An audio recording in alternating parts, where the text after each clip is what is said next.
云林高溪有一个迷你建筑的大师曾新利，今年88岁，伊用希诺器雕刻36件出名世界的建筑，有总统府、台南的赤坎楼、云林斗六的韩碧楼。伊希望好好保存这模型，让后一代的子孙会当认捌到早期的建筑的风格。来看今仔日的看见台湾国宝师傅。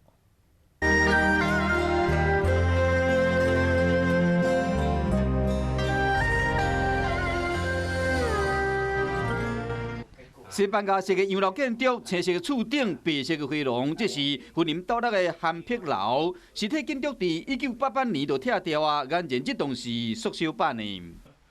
缩小版的韩碧楼做工真幼，连破起的塔门拢有做出来。创作者是伊88岁迷你建筑大师曾新利。拢总用来做块木，所以做了这个也保存伊的寿命就对啦。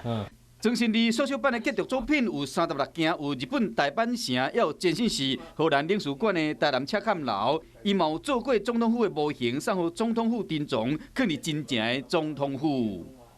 曾新利讲，逐件作品拢爱用4、5个月去创作，除了模仿外观以外，爱搁去了解每一栋建筑物的设计结构。这要做到讲，这安尼真正记了这个条，吼，这是原来爱相当的迄个技术啦。